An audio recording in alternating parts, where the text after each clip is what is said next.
প্রথম বললেন যে সন্ধ্যাকালে উপাসনা করো। কেন? সন্ধ্যা শব্দের অর্থ কি না সন্ধিকাল। প্রাতঃ সন্ধ্যা কখন না, যখন রাত্রি শেষ হচ্ছে আর দিন আসছে। হ্যাঁ, রাত্রি আর সকালের সন্ধিক্ষণ হচ্ছে প্রাতঃ সন্ধ্যা। মানে রাত শেষ হয়ে গেছে, ভোরবেলা যখন সূর্যোদয় হবে তখন হচ্ছে প্রাতঃ সন্ধ্যা, সেটা একটা সন্ধিকাল। আবার দুপুরবেলা মধ্যাহ্ন আর অপরাহ্ন দুয়ের সন্ধিকাল হচ্ছে দুপুরবেলা, তাই সেটা হচ্ছে দ্বিতীয় সন্ধ্যা। আর দিন শেষ হয়ে যাচ্ছে, রাত্রি আসছে, গোধূলি বেলা, সেটা হচ্ছে সায়ং সন্ধ্যা।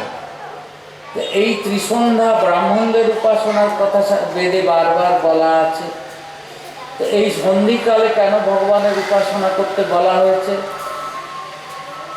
না, এরও অনেক আধ্যাত্মিক রহস্য আছে। যে এই সন্ধিকাল, যাকে আমরা সন্ধ্যা বলি, এই সন্ধিকালে চন্দ্র আর সূর্য দুয়েরই তেজ ক্ষীণ হয়ে যায়। অর্থাৎ যখন সকাল ভোরবেলা, তখন চন্দ্র অস্ত যাচ্ছে, চাঁদেরও তেজ নেই, আর সূর্য উঠছে, তারও স্বপ্রকাশ নেই, দুজনেরই তেজ ক্ষীণ আছে। সেই সময় ভগবত আরাধনা। মধ্যাহ্নকালে মধ্যাহ্ন সূর্য এবার শেষ হয়ে পশ্চিমে ঢলবে, আর চন্দ্র তো দেখাই যাচ্ছে না, চন্দ্র সূর্যের তেজ কোনোটাই তখন থাকছে না, তাই মধ্যাহ্ন সন্ধ্যা। আর সায়ং সন্ধ্যা, দিন শেষ হয়ে যাচ্ছে, সূর্যের তেজ থাকছে না, আর চন্দ্রোদয় হলেও চন্দ্রেরও তখন পূর্ণ প্রকাশ হচ্ছে না। তো বলা হচ্ছে সূর্য আর চন্দ্র, চন্দ্র হচ্ছেন মনের অধিপতি আর সূর্য হচ্ছেন বুদ্ধির অধিপতি। অর্থাৎ মানুষের মন আর বুদ্ধি এই দুটোই যখন বলে, এই সন্ধিকালে মন বুদ্ধি কোনোটাই সঠিক কাজ করে না, দুটোরই শক্তি কম থাকে, তাই সেই সময় ভগবানকে ডাকা হয়েছে। যে কারণে শাস্ত্র আমাদেরকে এই ত্রিসন্ধ্যার উপদেশ দিয়েছে। তো যদিও শাস্ত্র প্রথমে ত্রিসন্ধ্যা বলেছেন, তারপর বলেছেন চতুর্থ একটা সন্ধ্যাও আছে, সেটা হচ্ছে মধ্যরাত্রি। হ্যাঁ, মধ্যরাত্রিতে, এটা গুপ্ত, এটা যোগীদের জন্য, যে মধ্যরাত্রিতে ভগবত উপাসনা, সেও একটা সন্ধ্যার কথা বলা আছে। আর সবশেষে বললেন কি, অহরহ সন্ধ্যা উপাসিত, যে প্রতিক্ষণই ভগবানের উপাসনা কর। আর যদি তা নাও পারো তো এই 3 বার অন্তত করো। তো মহামুনি কশ্যপ সন্ধ্যাকালে ভগবানের উপাসনা করবার জন্য বসেছেন, আর সেই সময় দিতি গিয়ে তাকে ধরলেন যে আমি এসছি আপনার কাছে একটা আশা নিয়ে। তো কশ্যপ বললেন, কি ব্যাপার, কি জন্যে তুমি এখন এসছো? না, আমার ইচ্ছা আপনাকে পূর্ণ করতে হবে। কি ইচ্ছা? না, আমি সন্তান প্রার্থী, আমি চাই আমার যেন সন্তান হয়, আমার সেই ইচ্ছা আপনি পূর্তি করুন। বলে, আরে এখন ভগবত আরাধনার সময়, এখন সন্ধ্যাকাল ভগবানের উপাসনার সময়, এই সময় পতি পত্নী একত্রিত হবার সময় নয়, এই সময় ভগবানের আরাধনার সময়, এই সময় তুমি কেন এসছো? বলে, আমি কোনো কথা মানতে চাই না, এই সময় অদিতি আপনার কাছে নেই, তাই আমি আপনার কাছে এসেছি, আপনি আমার ইচ্ছা পূর্ণ করুন। কশ্যপ অনেক তাকে বোঝালেন দিতিকে, কিন্তু দিতি কথা শুনলেন না। 1000 রকম যুক্তি দ্বিতীয় প্রয়োগ করতে লাগলেন, এবং জোর করেই সেই অসময়ে দিতি গর্ভধারণ করলেন। এবং দিতি যখন গর্ভধারণ করলেন অসময়ে, তখন কশ্যপ বললেন যে দেখো, এই যে ভগবত আরাধনার সময়কে তুমি অমর্যাদা করলে, তো এর ফলে তোমার যে সন্তান হবে, সন্তান তোমার হবে ঠিকই, কিন্তু যে সন্তান হবে সে জগতের মহা অকল্যাণকারী। তার জগতের কোনো মঙ্গল হবে না, মহা অকল্যাণকারী সন্তান হবে। তো দিতি বলেন, আরে তা হয়, আমি আর কি করবো, আমার ইচ্ছা তো করতে হবে। হ্যাঁ, আমরা গতকালও শুনেছি যে একটা শ্রেয় মার্গ আর একটা প্রেয় মার্গ। তো প্রেয় মার্গে চললে আর কি, আমার ইচ্ছা অনুযায়ী চলবে, আমার জীবনের নীতির কোনো স্থান থাকবে না, আমার যা রুচি অনুযায়ী আমি চলব। তো তাহলে এরকমই অবস্থা হবে। তো তখন কশ্যপ বললেন যে দেখো, তুমি একটা কাজ করো, ভগবানের আরাধনা করো, তার কাছে ক্ষমা প্রার্থনা করো। তো দিতি তখন ভগবত আরাধনা করলেন। তো করার পর কশ্যপ বললেন যে আর ঠিক আছে, তুমি যখন ভগবানের আরাধনা করেছো, তোমার মনে অনুতাপ হয়েছে, তোমার সন্তানরা হবে দুষ্ট, দৈত্য হবে, কিন্তু তোমার একটা নাতি হবে খুব ভালো, এমন নাতি হবে যে যুগে যুগে লোকে তাকে ভক্তরাজ বলে পুজো করবে, ভগবানের শ্রেষ্ঠ ভক্ত হবে সে। আর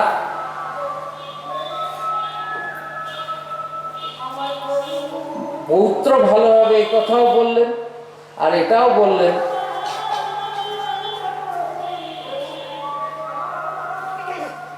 যে তোমার যেহেতু মনে অনুতাপ হয়েছিল, তো সেই জন্য তোমার সন্তান দৈত্য হলেও দ্বিতীয় প্রার্থনা করেছিলেন যে দৈত্য হয় হোক, কোনো আপত্তি নেই, কিন্তু দেখো আমার বড় দিদি অদিতির ছেলে দেবতার হাতে যেন তারা না মরে, যদি মরতেই হয় তো ভগবানের হাতেই যেন মরে। তো কশ্যপ বললেন হ্যাঁ, সেই ইচ্ছাও পূর্ণ হবে, তারা ভগবানের হাতেই মরে। তাহলে ভগবানের হাতে মরবে কি করে? কে হবে দিতির সন্তান? না, সেও দেখা যায় ভাগবতী বর্ণনা করেছেন সুখদেব।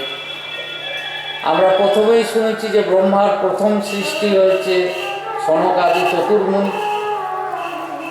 তো সেই চতুর্মুনি ব্রহ্মানন্দে নিমগ্ন ছিলেন, ব্রহ্মানন্দে বিহার করছিলেন।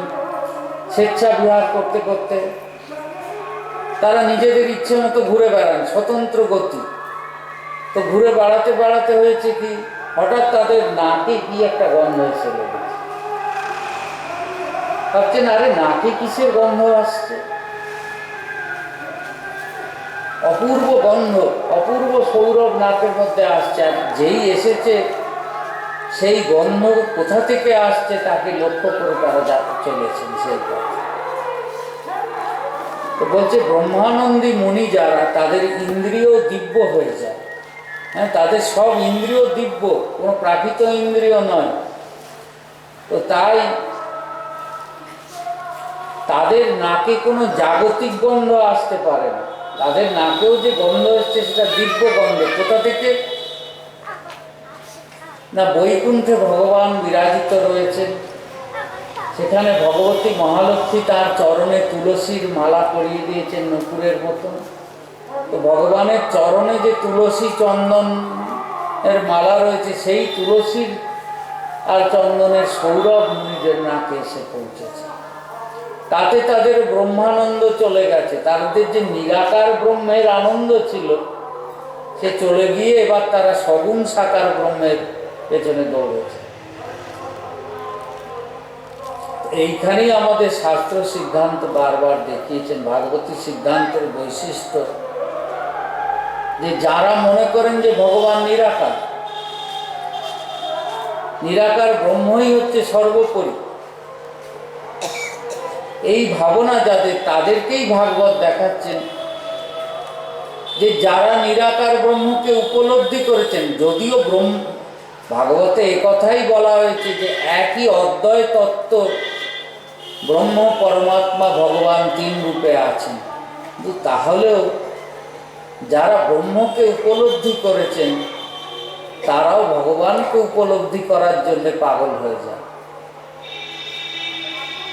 কিন্তু যারা ভগবানকে উপলব্ধি করেছেন তারা ব্রহ্মানন্দ ফিরেও চান।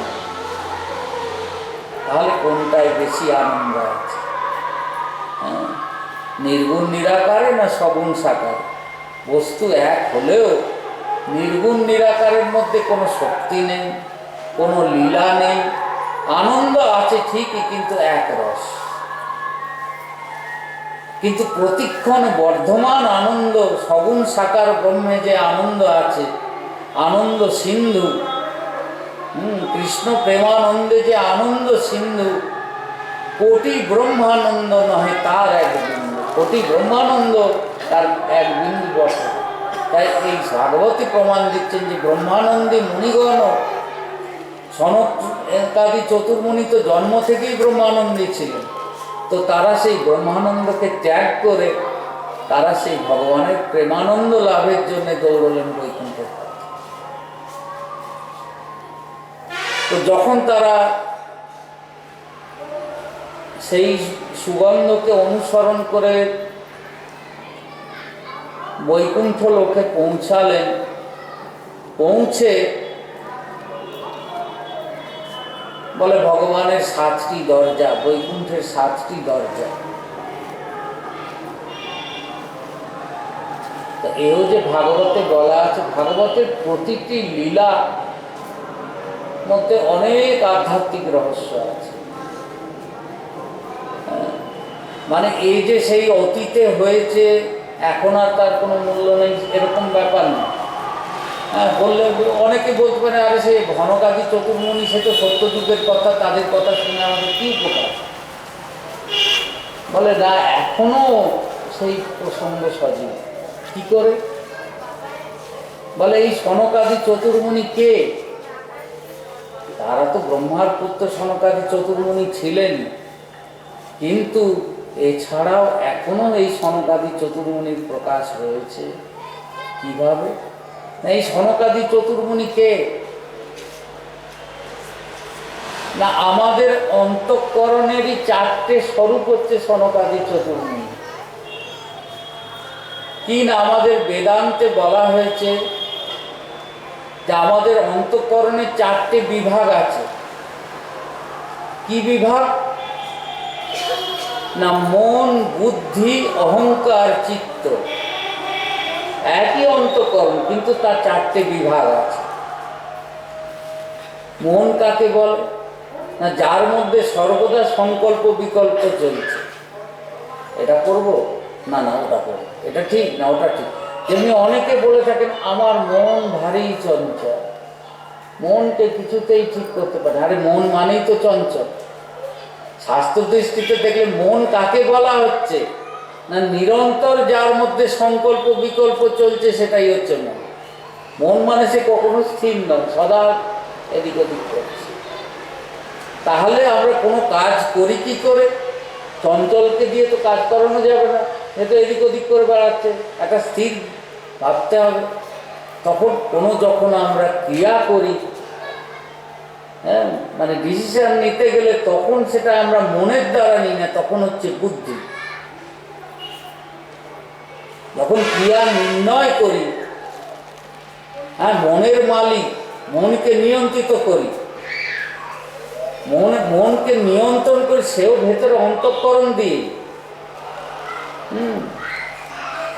কারোর হয়তো ইচ্ছে হচ্ছে, কাউকে পছন্দ করে না, তাকে সামনে দেখতে পেয়েছে, ইচ্ছে করছে যে ওকে ধরে দুঘা মার, মন চাইছে যে ওকে ধরে দুঘা খুব মারি, খুব মেরে হাড় গুঁড়িয়ে দিই,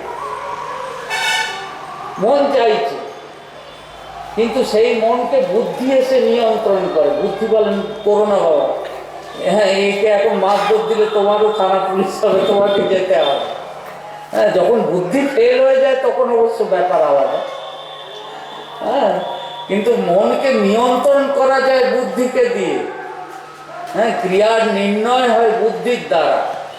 তাই মন হচ্ছে যা সংকল্প বিকল্প চলছে, আর ক্রিয়ার যখন নির্ণয় হচ্ছে তখন সেটা হচ্ছে বুদ্ধি। আর ক্রিয়ার যখন অভিমান হচ্ছে, আমি করেছি, হ্যাঁ, আমি অমুক কাজ করেছি, আমি তমুক কাজ করেছি, তখন হচ্ছে অহংকার, ক্রিয়ার অভিমান যে আমি করেছি। সেটাও অন্তঃকরণেই হচ্ছে, আমি কম কিছু, আমার এই আছে সেই আছে, অহংকার। আর যখন আমরা কিছু চিন্তন করি যে এটা করতে হবে, কি ভগবানকে চিন্তন করছি, যখন চিন্তন করছি তখন হচ্ছে চিত্ত। তো একই অন্তঃকরণের 4টে বিভাগ আছে, মন, বুদ্ধি, অহংকার, চিত্ত। এই 4 হচ্ছে সনকাদি চতুর্মুনি। মন, বুদ্ধি, অহংকার, চিত্ত আমাদের অন্তঃকরণেরই এই 4টে বিভাগ সনকাদি চতুর্মুনি। তো এই সনকাদি চতুর্মুনি যাচ্ছে বৈকুণ্ঠে ভগবানের দর্শন করতে। তো ভগবানের দর্শন করতে যখন যাচ্ছে, তো বৈকুণ্ঠেরও বলা হয়েছে 7টা দরজা। তো 7টা দরজা কি কি দরজা না, আমাদের শাস্ত্রে বেদাঙ্গ দর্শন, বেদের অঙ্গ হচ্ছে দর্শন, ষড়দর্শন। তো ষড়দর্শনের মধ্যে ভগবানের কাছে যেতে হবে কি করে, তো তার জন্যে যে দর্শন তাকে বলা হয়েছে যোগ দর্শন।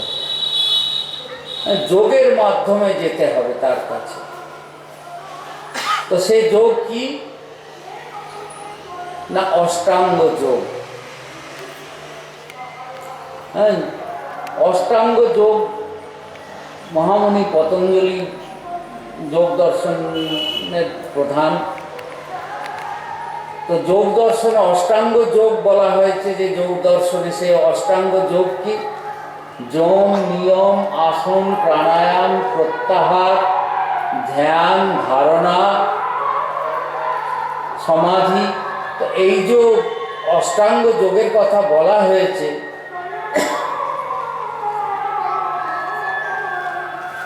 এই তার 7টা হচ্ছে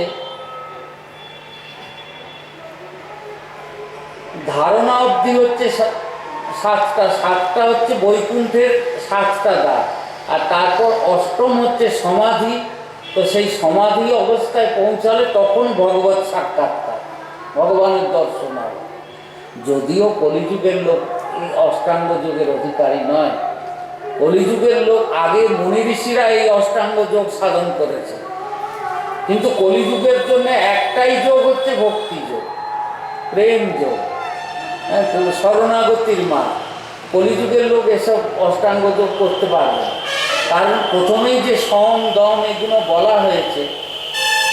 তো সম, দম, আসন, প্রাণায়াম, তো এগুলো মানুষ করবে কি করে? প্রথম সম, সম মানে বহিরিন্দ্রিয় সংযম, দম মানে অন্তরিন্দ্রিয় সংযম। কলিযুগের লোক কোথা থেকে করবে? হ্যাঁ, হাজারো অন্ন দোষ রয়েছে, রক্ত দোষ, হাজারো দোষের আকর, সে না সংযম করতে পারবে, না কিছু করতে পারবে। আর একটাই উপায়, বাবা সব ছেড়ে দাও। ওই যে সর্বধর্মান পরিত্যাজ্য বলেছে, ওইটাই করতে হবে। এই সমদম কলিযুগের লোক পারবে না। কিন্তু সে ঘটনাটা তো সত্য যুগের না, তখন তো মুনি ঋষিরা সমর্থ ছিলেন, আর সনকাদি মুনিও সমর্থ। তো তাই বৈকুণ্ঠের তারা 7টা দরজা পার হয়ে গেছে। হ্যাঁ, 6টা দরজা পার হয়ে 7ম দরজায় যখন পৌঁছেছেন, সেইখানে দেখা হয়েছে ভগবানের দ্বারপালের সঙ্গে। 2 দ্বারপাল, জয় আর বিজয়। জয় আর বিজয় দুজনে দাঁড়িয়ে আছেন দ্বারপাল হয়ে দরজায়। সনকাদি চতুর্মুনি যখন ঢুকতে যাচ্ছেন, দেখছেন আরে ছোট ছোট বাচ্চার মতো, মুনিরা দেখতে 5 বছরের বালকের মতো। তারা ভাবছে এরকম ছোট ছোট বাচ্চার মতো 4টে এসছে, এরা ঢুকে যাচ্ছে ভগবানের ঘরে, ব্যাপার কি, এদের সঙ্গে একটু মজা করা যায় বলে তারা করেছেন কি, গদা দিয়ে দরজাটা আটকে দিয়েছে। আর সনকাদি মুনিগণ বড় আকুলতার সঙ্গে, বড় আগ্রহের সঙ্গে যাচ্ছিলেন দর্শন করতে ভগবানকে। আর তারা যখন মানে নদী যখন প্রবল বেগে আসছে, তখন যদি সামনে একটা পাথর ফেলা যায়, তো সে বাধাটা প্রবল হয়ে যায়, তার উপর জলধারা প্রবল হয়ে সেটাকে উড়িয়ে দেয়। তো সনকাদি মুনিগণ যখন বাধাপ্রাপ্ত হলেন, তাদের মনে খুব চিত্ত ক্ষোভ হলো, মনে দুঃখ হলো। খুব দুঃখ পেয়ে তারা বলছেন কি, ভগবানের দরজায় এরকম বাধা দিচ্ছে কে? তোমরা কারা? বলে আমরা ভগবানের দ্বারপাল, জয় আর বিজয়। বলে তোমরা ভগবানের দ্বারপাল, তোমাদের স্বভাব কীরকম? তোমাদের তো ভগবানের বৈকুণ্ঠে যারা আছে তাদের তো খারাপ লোক হওয়া উচিত না, তো তোমরা তার কাছে থেকে কেন খারাপ হয়েছে? বলে কি না, যারা ভক্ত লোক হন তো তারা চাইবেন কি আরো লোকের মধ্যে যাতে ভক্তি হয় এই চেষ্টা করে, সকলে যাতে ভগবানকে পায়, সকলের যাতে ভগবানের করুণার পাত্র হয়, এই ব্যাপারে তারা সচেষ্ট হয়। আর এই তো উল্টো ব্যাপার, ভগবানের দরজা আটকে দিচ্ছে, বলে না ভক্তি তুমি। বলে তোমাদের কি ভয় লাগছে বৈকুণ্ঠে কি আজে বাজে লোক আসবে যে তোমরা আটকে দিচ্ছ? তো তোমরা ভগবানের বৈকুণ্ঠের থেকেও তোমরা মানে এখানে থাকার যোগ্য নয়, তোমাদের মনের মধ্যে চিত্তবৃত্তি ঠিক নয়, তোমরা অসুরের মতো কাজ করো, ভগবত দর্শনে বাধা দিচ্ছে। হ্যাঁ, জগতেও যারা ভক্ত হয় তারা যদি দেখে কেউ ভক্তির কার্য করছে তো তাকে আরো সহায়তা করে, আর যারা অসুর প্রবৃত্তি হয় তারা বাধা দেয়, এই করো না, ও পথে যেও না। তো বললেন তোমাদের ভগবানের কাছে থেকেও যখন এরকম প্রবৃত্তি, তোমরা এই ভগবানের লোকে থাকার অধিকারী নও, তোমরা অসুর কুলে জন্ম নাও বলে সনকাদি চতুর্মুনি অভিশাপ দিয়ে ফেলেছে। তো যখন সনকাদি চতুর্মুনি অভিশাপ দিলেন তখন জয় বিজয় ভাবছেন, আরে মুনিরা এসে অভিশাপ দিল। তারা তখন মুনিদের বলছেন, এই আপনারা কি করলেন, আমাদেরকে অভিশাপ দিলেন। তো সেই সময় ভগবান স্বয়ং এসে হাজির হয়ে গেছে, হ্যাঁ, নিজেই সেই সপ্তম দরজায় এসে জয় বিজয়কে আর সনকাদি চতুর্মুনি সবাইকে দর্শন দিচ্ছেন। তো বৈকুণ্ঠনাথ তো ঐশ্বর্যময় স্বরূপ, তো সেই স্বরূপের কথাই ভাগবতে বর্ণনা আছে যে ভগবান এসে দাঁড়িয়েছেন কিভাবে। নব জলধর তনু, নবমেঘের মতো বর্ণ, আর পরিধানে পীতাম্বর, পীত কৌশেয় বসন, হ্যাঁ পীত বসন করেছেন, আর শঙ্খ চক্র গদা পদ্ম চার হাতে ধারণ করে গলায় বনমালা দুলছে, এসে দাঁড়িয়েছে। আবার একা দাঁড়াননি, সঙ্গে ভগবতী মহালক্ষ্মী, লক্ষ্মীকেও বামে নিয়ে এসছেন, গরুজিকেও এনেছেন, সব একবারে পরিকর সহ এসছে। হ্যাঁ, তো এখানেও দেখাচ্ছে যে ভগবান যখন কৃপা করতে আসছেন একা নয়, লক্ষ্মী ঠাকুরানীকেও সঙ্গে আনছে। হ্যাঁ, এখানেও রহস্য ভাগবত দেখাচ্ছেন যে জগতের লোক লক্ষ্মীর জন্য ব্যাকুল। হ্যাঁ, জগতের লোকের দৃষ্টি কিন্তু মানে লোকে দেখুন না, আর কোনো ঠাকুরকে মানুক না মানুক, মা লক্ষ্মীকে সবাই মানে। আর বেশি মানে যদি সেভাবেও মানে একটু গভীরভাবে চিন্তা করে দেখা যায়, তাহলে দেখা যাবে সে যে সম্প্রদায় হন না কেন, যে ভাবেরই লোক হন না কেন, ঘুরে ফিরে লক্ষ্য সবার ওই লক্ষ্মীতেই আটকে যায়। হ্যাঁ, কারণ ভগবতী মহালক্ষ্মীর এমনই মায়া শক্তি যে লোকের দৃষ্টি লক্ষ্মীর প্রতি এসে যায়। সে রাম ভজুক আর কৃষ্ণ ভজুক আর শিব ভজুক কালী ভজুক যাই ভজুক না কেন, লক্ষ্যটা লক্ষ্মীর দিকে চলে যায়, যে আমার পেতে হবে লক্ষ্মীকে, আর কাউকে দরকার নেই। এখন সবারই ইচ্ছে যে আমি লক্ষ্মীপতি হব, লক্ষ্মীবান হব, লক্ষ্মীপতি।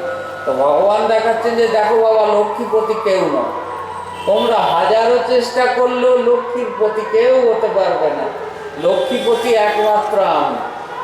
হ্যাঁ, তোমরা হাজার চেষ্টা করো লক্ষ্মীর জন্য পাগলা হয়ে বেড়াও, কিন্তু লক্ষ্মীপতি আমি। তো লোকের দৃষ্টি তো লক্ষ্মীর দিকে, তো ভগবান শিক্ষা দিয়ে দিচ্ছেন যে লক্ষ্মীর দিকে যতই দৃষ্টি করো কেন, আর যারা শুধু লক্ষ্মীর দিকে দৃষ্টি করে তাদের হয় কি জানেন, মানে আমাদের তো বাঙালি ঘরে ঘরে লক্ষ্মী পুজো হয়, সকলে লক্ষ্মী মূর্তি বা ছবি সরা হ্যান ত্যান তো দেখেন। লক্ষ্মীর বাহন কি না পেঁচা,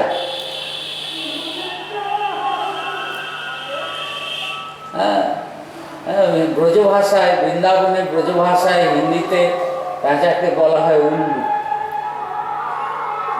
মানে সংস্কৃত হচ্ছে উলুক, উলুক থেকে উল্লু বলে। হ্যাঁ, তো বলে লক্ষ্মীর দিকে যা, একা লক্ষ্মীর দিকে যা দৃষ্টি থাকে তাকে মা লক্ষ্মী করেন কি, তাকে অনুগ্রহ, তার কাছে আসেন পেঁচায় চড়ে, এবং পেঁচায় চড়ে এসে করেন কি, তাকেও উল্লু বানিয়েছে যে তুমিও পেঁচার মতো হয়ে যাও। পেঁচা হয় কি, পেঁচা কখনো সূর্যের আলো দেখে না। পেঁচার যত কাজকর্ম রাত্রিবেলা, অন্ধকারে পেঁচা বেরোয়, সে কোনোদিন সূর্যের মুখ দেখে না। দিনের আলোয় পেঁচা কখনো বেরোয় না।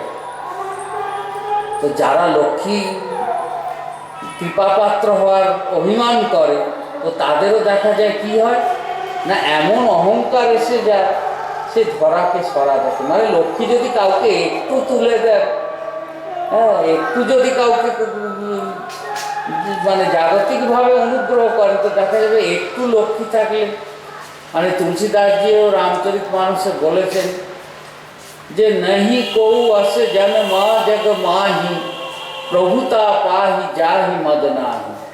আজ পর্যন্ত জগতে এমন কেউ জন্মায়নি যে লক্ষ্মীর কৃপা পেয়েছে, অনুগ্রহ পেয়েছে, পেয়ে প্রভুত্ব পেয়েছে, আর পেয়ে তার একটু অহংকার হয়নি, এরকম জগতে আজ পর্যন্ত কেউ জন্মায়।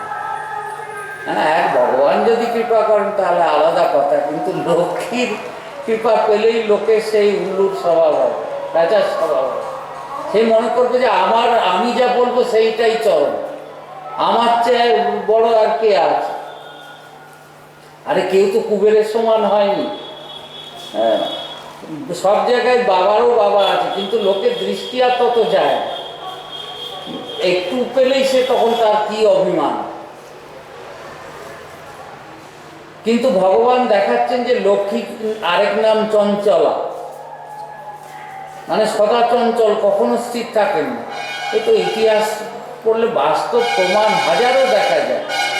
আরে আগে যারা রাজা মহারাজা ছিল বড় বড়, হ্যাঁ, যাদের হাতি ঘোড়া ধন রত্ন কি না ছিল, আজকে দেখুন তাদের প্রাসাদগুলো আজও ভারতবর্ষে, যেখানে দিল্লিতে গেলে, আগ্রায় গেলে, যারা ভারত শাসন করেছে, বড় বড় রাজা মহারাজারা, বাদশাহরা ছিল, তাদের রাজমহলগুলো আজ মিউজিয়াম হয়ে গেছে। কুকুর বেড়াল থেকে শুরু সকলে ঘুরে বেড়াচ্ছে। হ্যাঁ, আজ আর কেউ নেই, কিছু নেই। অর্থাৎ লক্ষ্মী সদা চঞ্চলা, আজ আছেন কাল থাকবেন না, কখন শেষ হয়ে যাবে কোনো ঠিক নেই। তো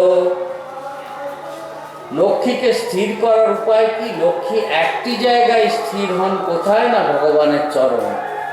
তাই যারা ভগবানের আরাধনা করেন, গোবিন্দের আরাধনা করেন,